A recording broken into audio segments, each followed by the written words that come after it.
សួស្តីបងប្អូនបាទថ្ងៃនេះខ្ញុំសូមយកប្រធានបទមួយបាទតាក់ទងជាមួយនឹងបាយណាបាទដោយសារតែបងប្អូនប្រជាពលរដ្ឋយើងច្រើនគឺគាត់អាចដែរចោលលេបាយជាអាហារមួយសំខាន់សម្រាប់ពួកគាត់អញ្ចឹងណាបាទទន្ទឹមនឹងហ្នឹងបាយក៏មានផលប៉ះពាល់ច្រើនដែរតាក់ទងជាមួយនឹងសុខភាពហើយបញ្ហាសុខភាពដែលកំពុងតែកើតឡើងនៅក្នុងប្រទេសកម្ពុជាយើងច្រើនក៏ដូចជាជុំវិញពិភពលោកហ្នឹងគឺជំងឺទឹកនោមផ្អែមបាទដោយសារតែមូលហេតុហ្នឹងហើយបានតែខ្ញុំលើកយកប្រធានបទតាក់ទងជាមួយនឹងបាយនេះយកមកនិយាយបន្តិចអញ្ចឹងបើសិនជាបងប្អូនចង់ការពារឬក៏ចង់ព្យាបាលជំងឺទឹកនោមផ្អែមបងប្អូនឲ្យបានផ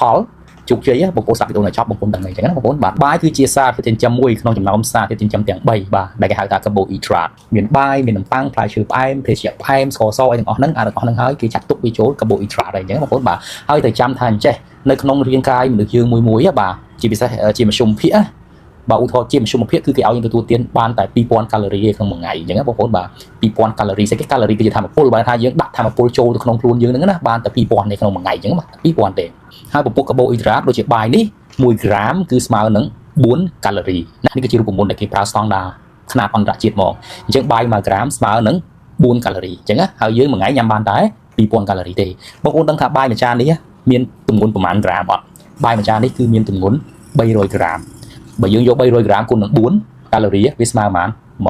1200កាឡូរីបាទហើយអាហ្នឹងតែបាយមួយចានទេអញ្ចឹងណាចុះបងប្អូនគិតមើលបងប្អូនទទួលទានបាយដូចនេះ3ពេលបាទពេលព្រឹកពេលថ្ងៃពេលល្ងាចទៀតអញ្ចឹងបងប្អូនបាទអញ្ចឹងបងប្អូនទទួលទានកាឡូរីតែបាយសុទ្ធនេះណាយើងអត់ទាន់គិត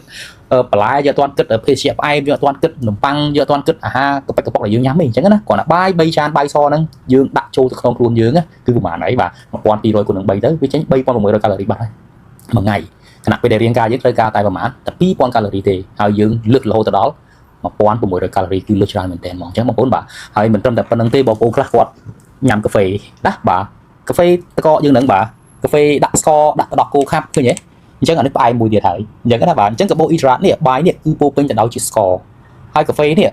ក្នុងហ្នឹងគាត់ដាក់ស្ករគាត់ដាក់ទឹកដោះគោខាប់ខ្ញុំឧទាហរណ៍ណាពោពេញទៅដោយជាតិស្ករទៀតអញ្ចឹងបានថាអាហារ3ពេលក្នុងកម្រិតដែលយើងញ៉ាំរាល់ថ្ងៃប៉ុណ្ណឹងបូកជាមួយភេសជ្ជៈកៅក៏មកកំប៉ុងណាគឺហាក់បីដូចជាយើងយកជាតិស្ករដាក់ចូលទៅខ្សែឈាមយើងអញ្ចឹងណាបាទហើយដាក់នេះគឺដាក់ក្នុងចំនួនច្រើនទៀតច្រើនលើសលុបហ្មងអានេះគឺជាមូលហេតុដែលយើងមានជំងឺរ៉ាំរ៉ៃដោយមិនដឹងខ្លួនជំងឺរ៉ាំរ៉ៃមុនគេហ្នឹងគឺជំងឺទឹកនោមផ្អែមអញ្ចឹងបងប្អូនបាទមូលហេតុនេះគេដោយសារតែនៅក្នុងខ្សែឈាមហ្នឹងមានជាតិស្ករច្រើនណាស់រាងកាយយើងនឹងបញ្ចេញហូម៉ូនអាំងស៊ូលីនម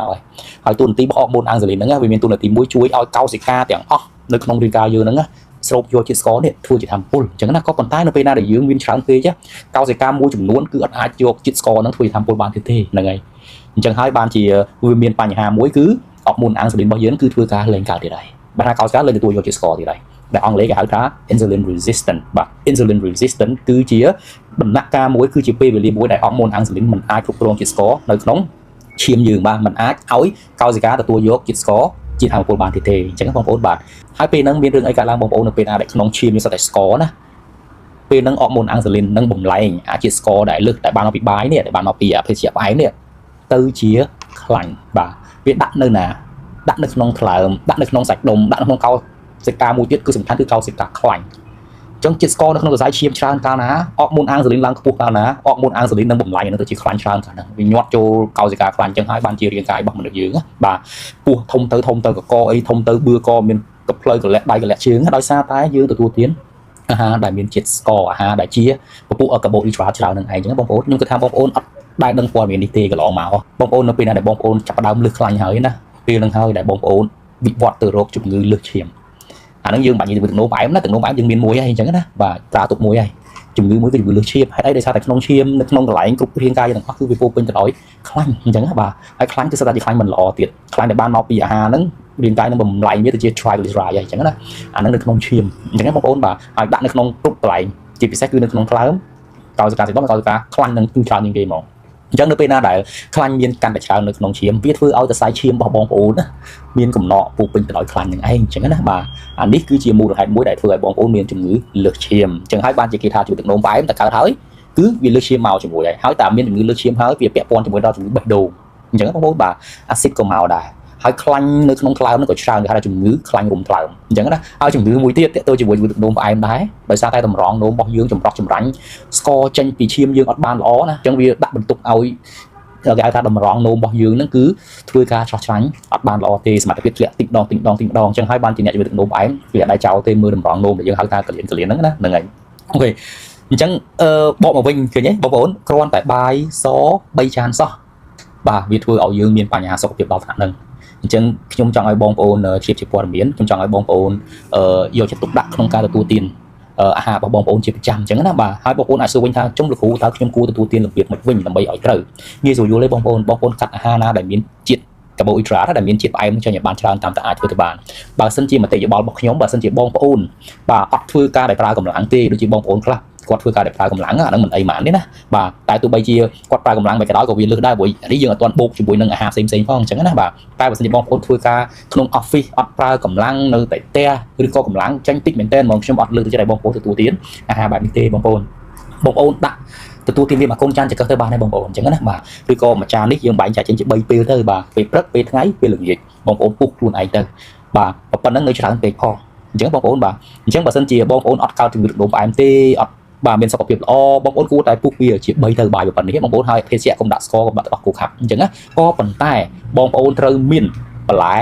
ឲ្យបានច្រើនបន្លែស្លឹកពណ៌បៃតងទៀតបន្លែស្លឹកពណ៌បៃតងក៏វាមានជាតិស្ករដែរណាតែតិចមែនទែនបងអត់ប៉ះពាល់ទេដោយសារតែបន្លែវាមានជាតិសរសៃច្រើនអញ្ចឹងបងប្អូនញ៉ាំបន្លែឲ្យបានច្រើនវាពោពេញទៅដោយជាតិសរសៃអញ្ចឹងនៅពេលណាដែលក្នុងខ្លួនយើងមានជាតិសរសៃកាន់តែច្រើនណាវាជួយទប់អាស្ករដែលយើងញ៉ាំពីបាយនេះចូលក្នុងសរសៃឈាមហ្នឹងកុំឲ្យវាចូលលឿនពេកវាជួយកាត់បន្ថយវាជួយទប់អញ្ចឹងហើយបានជាគេឲ្យញ៉ាំបន្លែហ្នឹងឯង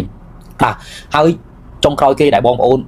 អត់ដែលផ្ដោតឲ្យបងប្អូនតែងតែទម្លាក់កំហុសបងប្អូនតែងតែចោទវាគឺសាច់អាហ្នឹងគឺជាប្រភពប្រូតេអ៊ីនច្រើនមែនទែនបងប្អូនញ៉ាំបាយបន្តិចបានហើយបងប្អូនមានបន្លែមួយចានទៅបងប្អូនមានសាច់ឲ្យច្រើនប្រូតេអ៊ីនបាទសាច់គោក៏បានសាច់ជ្រូកក៏បានសាច់ត្រីក៏បានសាច់មាន់ក៏បានសាច់កែបក៏បានសាច់ទាក៏បានសាច់កង្ហាសាច់អីក៏បានដែរហើយបងប្អូនសួរទៀតញ៉ាំសាច់ជាប់ខ្លាញ់បានអត់បានបងប្អូនញ៉ាំចោលសាច់ជាប់ខ្លាញ់ញ៉ាំទៅព្រោះរាងកាយយើងវាត្រូវការខ្លាញ់ហ្នឹងដែរអញ្ចឹងនិយាយអញ្ចឹងណាខ្លាញ់ដែលបានមកពីសាច់សត្វហ្នឹងណាមិនមែនខ្លាញ់ដែលបានមកពីអាស្ករតម្លៃហ្នឹងទេយើងចង់បានហ្នឹងយើងចង់បានខ្លាញ់មកពីសាច់សត្វជាងបាទអញ្ចឹងសាច់មួយដុំហ្នឹងបូកជាមួយនឹងបន្លែប៉ុណ្ណឹងបូកជាមួយនឹងបាយទៀតវាធ្វើឲ្យសុខភាពបងប្អូនហ្នឹងគឺល្អមែនទែនបងពេលខ្លះមានព័ត៌មានច្រើននៅពេលណាដែលបងប្អូនមើលសុខភាពជួសហើយជួសឈាមទៅឃើញថាលើសខ្លាញ់បាទបងប្អូនទៅជួបគេហៅថាអ្នកប្រឹក្សាយោបល់គាត់ថាកុំឲ្យញ៉ាំសាច់ខ្លាញ់ច្រើនពេកគេบอกញ៉ាំសាច់ច្រើនពេកកាត់បន្ថយសាច់អានេះគឺជារឿងមួយអត់ត្រឹមត្រូវចំពោះខ្ញុំគឺអត់ត្រឹមត្រូវទាល់តែសោះហ្មងមូលហេតុគេដោយសារតែខ្លាញ់ដែលយើងលើសទាំងអស់ហ្នឹងដែលបងប្អូនឆែកមើលឃើញហ្នឹងគឺដោយសារមួយនេះអញ្ចឹងចំណុចនេះខ្ញុំចង់ឲ្យបងប្អូនយកទៅពិចារណាឡើងវិញហើយបងប្អូនខ្លះគាត់ខំហាត់ប្រាណណាបាទគាត់ហាត់ប្រាណយ៉ាងច្រើនបាន5-600កាឡូរីហ្នឹង1ម៉ោងអីអញ្ចឹងណាហើយគាត់ដាក់ចូលប្រហែលហើយ3600កាឡូរីហ្នឹងអញ្ចឹងណាបាទខ្ញុំអាចនិយាយថាបូកទាំងអាហារផ្សេងទៀតមិនស្រួលចូលទៅដល់5000កាឡូរីបាត់ហើយមួយថ្ងៃវាលើស3000ណាបងប្អូនហើយបងប្អូនហាត់ប្រាណម្ដងបានតែ500-600កាឡូរីហ្នឹងថាចង់ច្រើន1000កាឡូរីចុះក៏វានៅតែលើកដែរអញ្ចឹងយើងហាត់ប្រាណមិនក៏ដោយក៏វាអត់អស់ដែរអាខ្លាញ់ហ្នឹងយើងហាត់ប្រាណយ៉ាងមិនក៏ដោយក៏វាអត់អស់ដែរអាស្ករហ្នឹងដោយសារតែវាច្រើនលើកលុបពេកអានេះហើយដែលធ្វើឲ្យយើងមានជំងឺទឹកនោមផ្អែមដោយមិនដឹងខ្លួនអញ្ចឹងបងប្អូនបាទអញ្ចឹងសង្ឃឹមថាវីដេអូមួយនេះគឺជួយបងប្អូនឲ្យទទួលបានសុខភាពល្អ